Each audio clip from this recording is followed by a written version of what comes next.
Students, so this is a question from the rotation. It includes pure rolling. So a hollow cylinder of radius 4r is rotating about a fixed horizontal axis passing through O.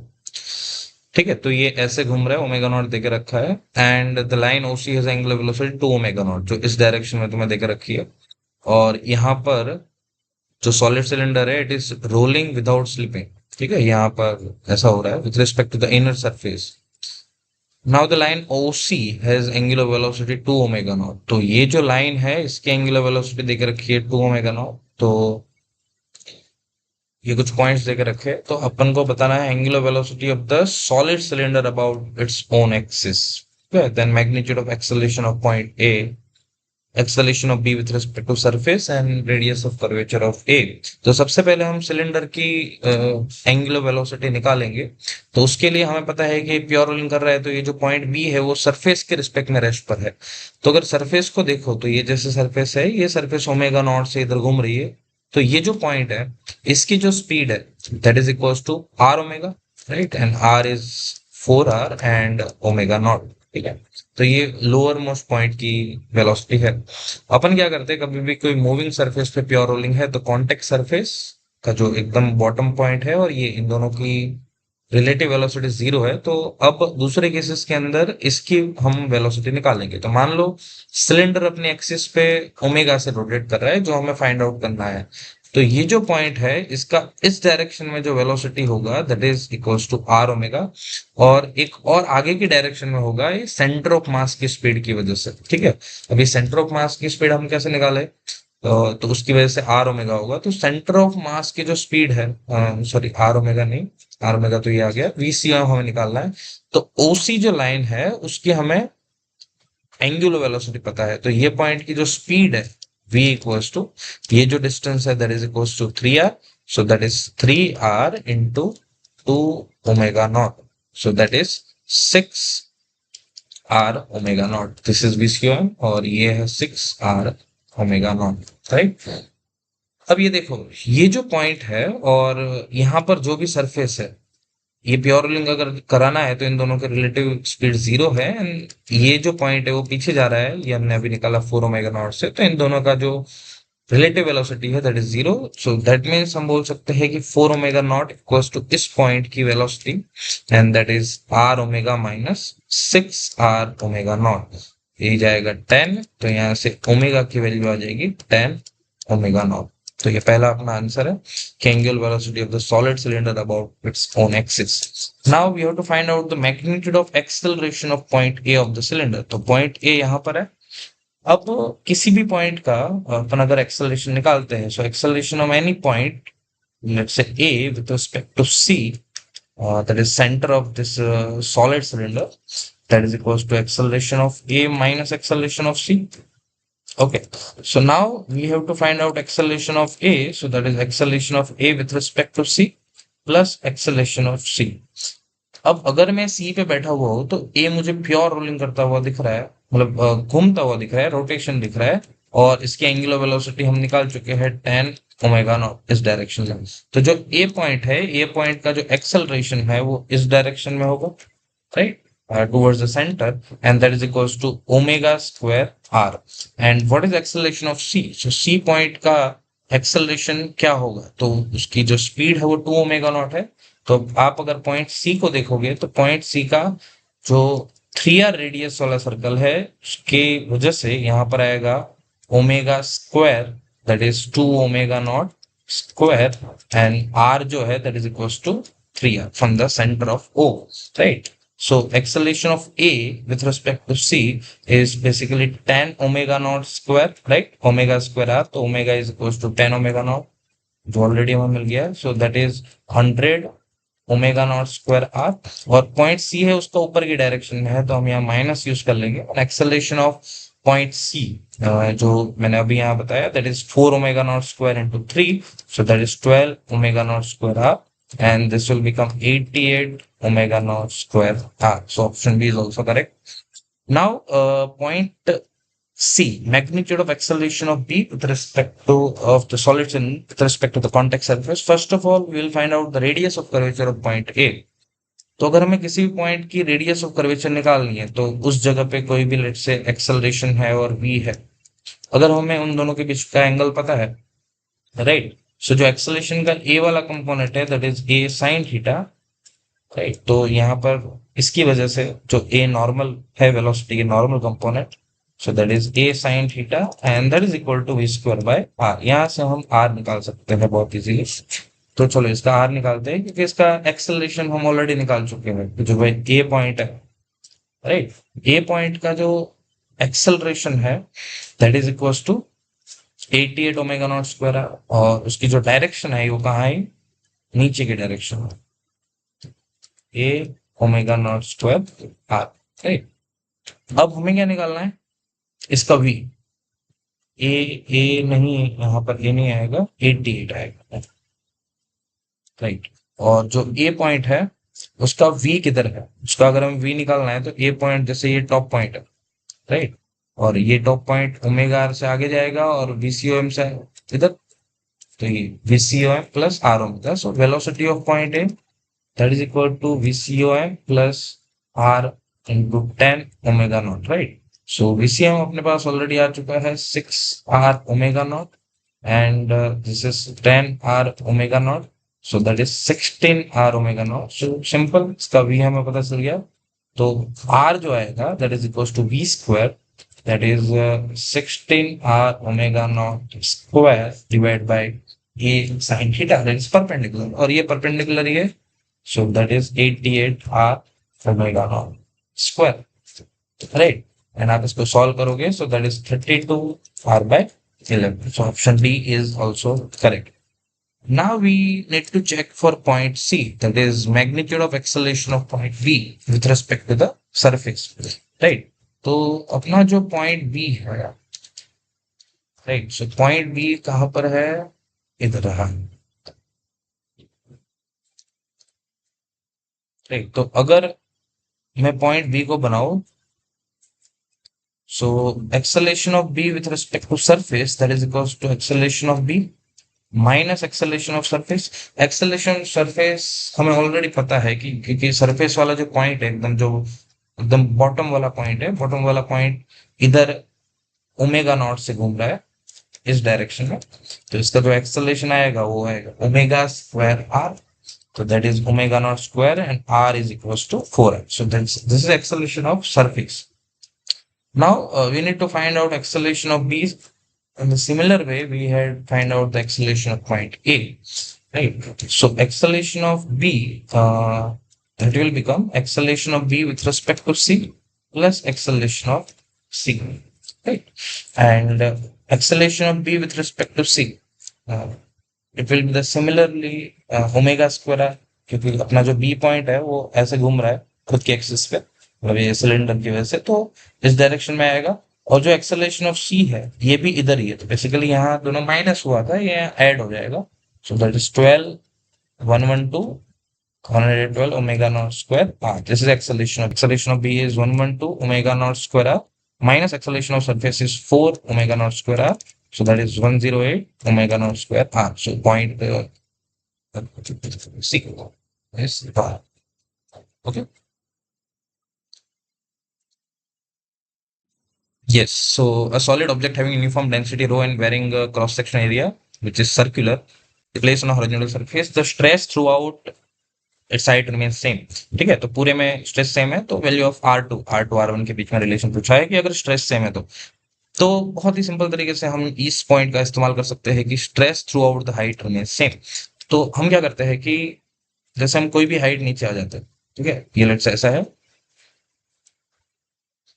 So let's say हम यहाँ आ गए, ठीक है, तो ये height है h, तो h पे जाके आप एक छोटी सी और हाइट ds ले लो, तो इस जगह पे जो स्ट्रेस लग रहा होगा वो इतने के फोर्स की वजह से लग रहा होगा, so that is mg by let's say यहाँ की रेडियस है स्मॉलर, क्योंकि हमें रेडियस का वेरिएशन ही निकालना है, तो mg by pi R square and this is equals to some constant, right. And constant की वैल्यू c देके रखी है तो अपन c इस्तेमाल करते हैं, ठीक है। ये स्ट्रेस कांस्टेंट है तो यहाँ से हम m लिख सकते हैं c into pi R square by g। तो अब ये जो छोटा सा पार्ट है उसका जो मास अगर हमें लिखना है तो dm क्या आ जाएगा 2c pi R D R divide by G, and जो डीएम है उसको हम डेंसिटी वगैरह के टर्म में भी लिख सकते हैं। So that is density into volume, so pi R square into volume हाई D H, so this is 2 C pi R D R by G, 5 pi cancel and 1 R cancel.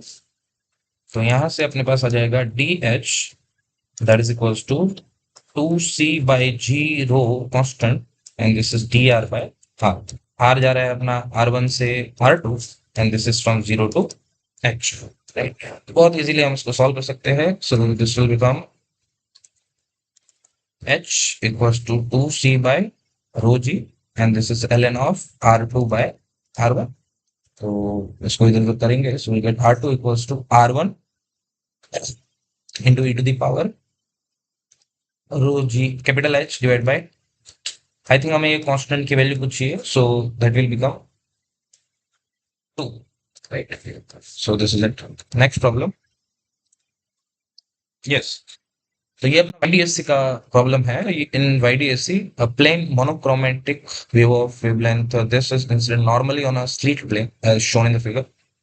यहाँ पर एक थिकनेस का स्लैब रखा है, refractive index लेकर रखा है 1.5, एंड S1 के सामने रखा है, और O जो है intensity of light on a screen near O is I naught due to each slit, and OA distance देकर रखी है। तो intensity at A if T is equal to 0.6 micrometre, तो इस पॉइंट पे हमें निकालनी है इंटेंसिटी, ठीक है। और आपको टी की वैल्यू देकर रखी है, तो पॉइंट ओ पे जो भी, पॉइंट ओ नहीं सॉरी पॉइंट ए, राइट। तो अपन ऐसा कर लेते हैं, लेट्स से कि यहाँ है S1 और यहाँ पर अपना है S2,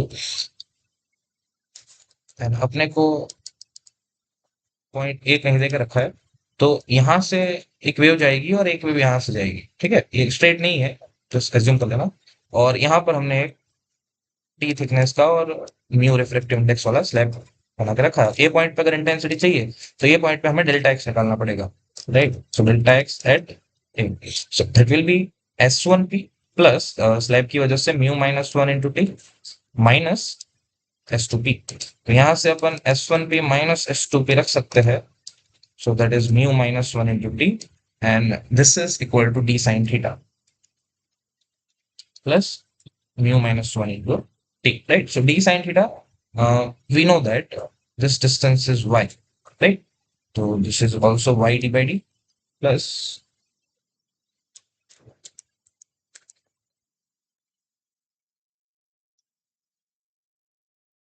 3y by d। sin theta को अपन tan theta लिख सकते हैं, म्यू -1 इंटू टी। तो इसको अपन सॉल्व कर लेते हैं फटाफट। तो डी जो है, डी अपने को देकर रखा है 10 mm, so 10 into 10 to the power -3 into y has 0.48 into 10 to the power -3, capital D is 2 meter plus mu -1 that is 1.5 -1, और thickness देके रखी है 0.6 micrometer, so that is 10 to the power -6। So this is 0.24, so that is 2.4 into 10 to the power -6 plus, and that's 0.5, and 0.6.3 into 10 to the power -6, and this is equal to 2.7 into 10 to the power -6, right? Now we also have lambda. Lambda is equals to 6 into 10 to the power 10 to the power -7। so this delta x हम देख लेंगे कि delta x जो है वो lambda के कैसे proportional है, राइट। सो ये देकर रखा है। अगर मैं इसको 9 लैम्बडा बाई 2 करता हूँ, सो ध्यान से देखोगे ये जो डेल्टा x है that is equals to 9 lambda by 2। Lambda आप रखोगे तो ये इतना ही आएगा, राइट। सो दैट मींस जो अपना ए पॉइंट है वहां पाथ डिफरेंस जो है that is 9 lambda by 2, and ये अपना कौन सा मिनिमा का पॉइंट है। So intensity at A is 0, right. So this is our option A and that is correct, right. Intensity at A. Now the minimum value for the intensity to be maximum at O, right? Now at point O, if we want to find out maximum intensity, so we need to find out the path difference for the point O. So delta x, right? If we want maxima, so delta x is 0.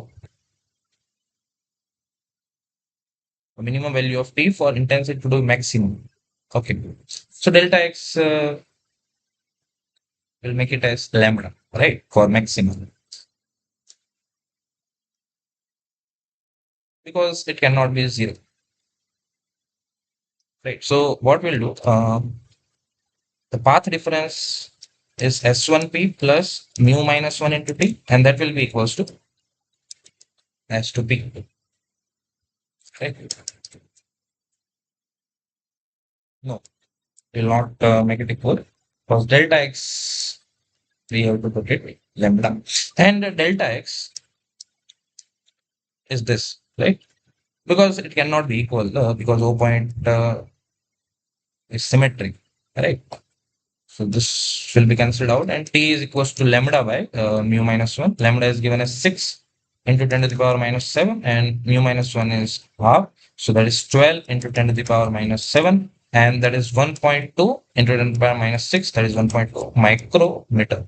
So option B, that is 0.2 micrometer, and that is wrong. A film with the thickness calculated in the option B is removed from S1 and placed at S2, then the distance moved by the interference pattern will be 240 micrometer or 120 micrometer, right?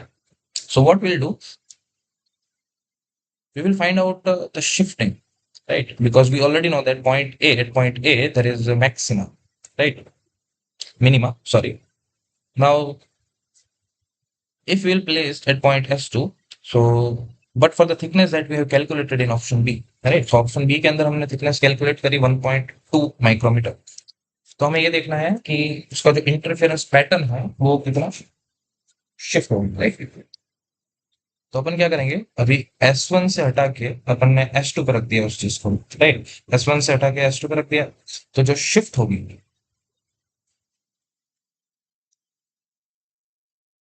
यहाँ पर रख दिया, right?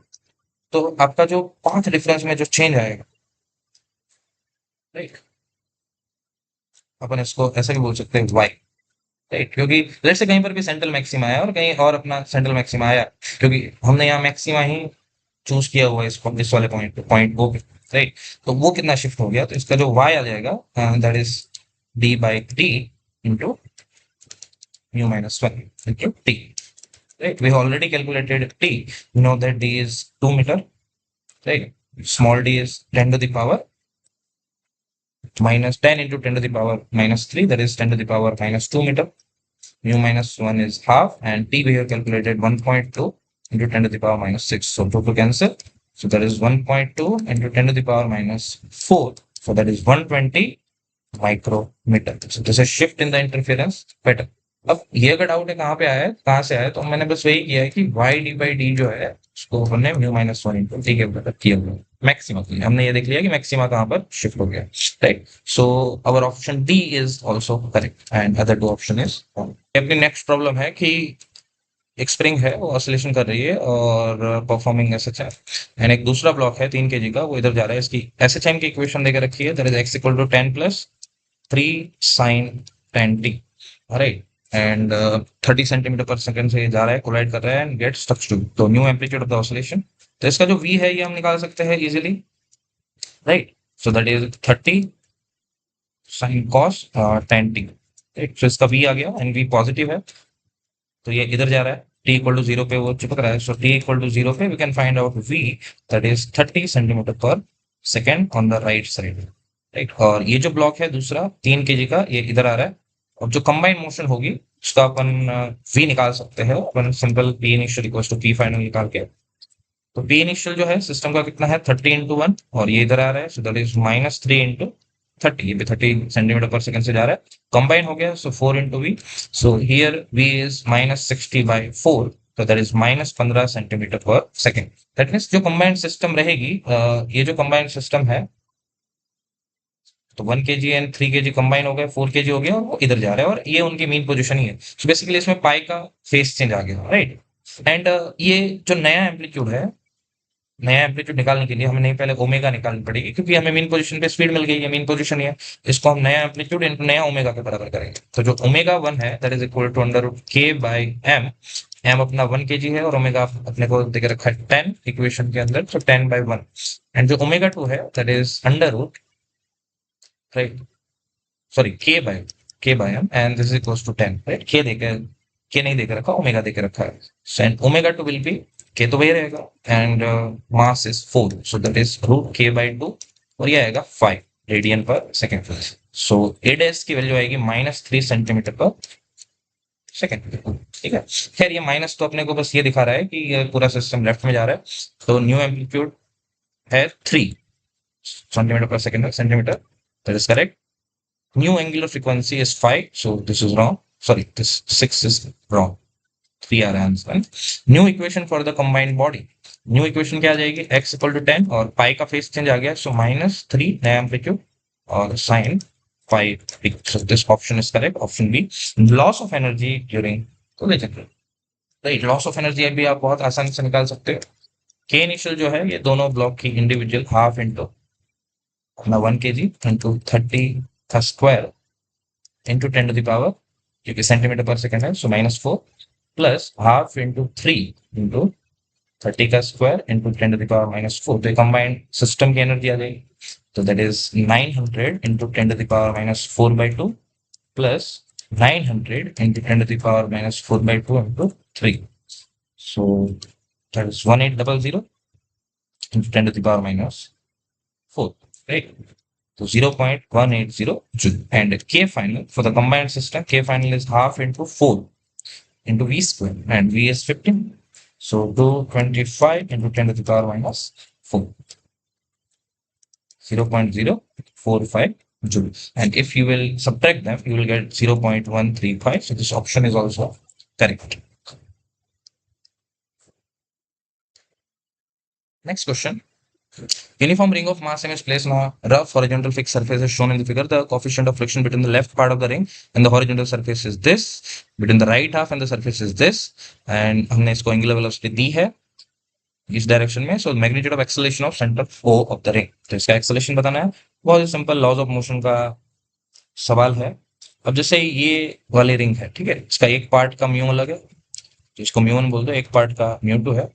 अब अगर ये let's say मैं बोलूं ऐसे घूम रही है ना, इस तरीके से अगर घूम रही है, तो इसके जो भी फ्रिक्शन लगेगा, जैसे आप क्या करो, आप थीटा पे जाके एक छोटा सा एलिमेंट ले लो डी थीटा, इसके ऊपर कोई और फोर्स तो लग नहीं रहा, तो अब ये जो डी थीटा का एलिमेंट है, अब ये ऐसे अगर घूम रही है रिंग, तो इसके जो फ्रिक्शन है वो इधर लगेगा और वो काइनेटिक ही होगा।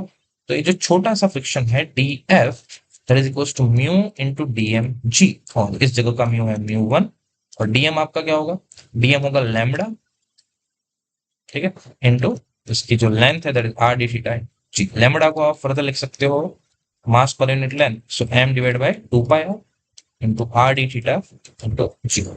अब जैसे ये थीटा अगर है, so this 90 minus theta theta, so this is df cos theta and this is df sin theta. ऐसा सिमिलर यहाँ पर भी आएगा, और यहाँ पर जो रिंग तो ऐसे ही घूम रही है, तो यहाँ पर फ्रिक्शन लगेगा ऐसे, तो df sin थीटा वाले कंपोनेंट ऐड हो जाएंगे और इसका जो कंपोनेंट है वो कैंसिल आउट हो जाएगा। तो इसके ऊपर जो पूरे के ऊपर फ्रिक्शन लग रहा है वो इस डायरेक्शन में लग रहा है, लेट्स कॉल इट F1।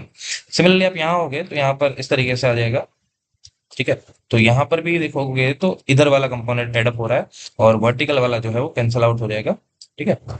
तो इधर वाला ऐड हो जाएगा, तो इसके पूरे पे फ्रिक्शन लग रहा है F2, राइट। और दोनों में म्यू म्यू का ही बस फर्क है, तो यहाँ से आर आर अपना कैंसिल हो गया। और अगर हम F1 निकाले, so F1 is integration D F sine theta from 0 to पाई।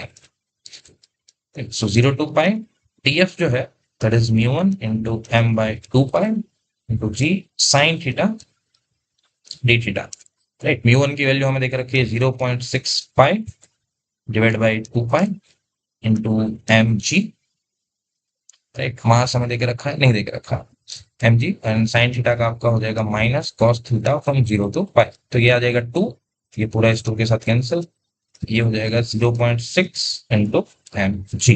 इसी तरीके से आप F2 निकाल सकते, सब कुछ ही सिमिलर है, बस 0.6 की जगह है 0.2 एम जी, राइट। सो एक्सेलरेशन अपना क्या आ जाएगा, F1 minus F2 divide by m, so that is 0.4 g, m से डिवाइड कर दिया तो अपना आंसर आ जाएगा 4 मीटर पर सेकेंड स्क्वायर।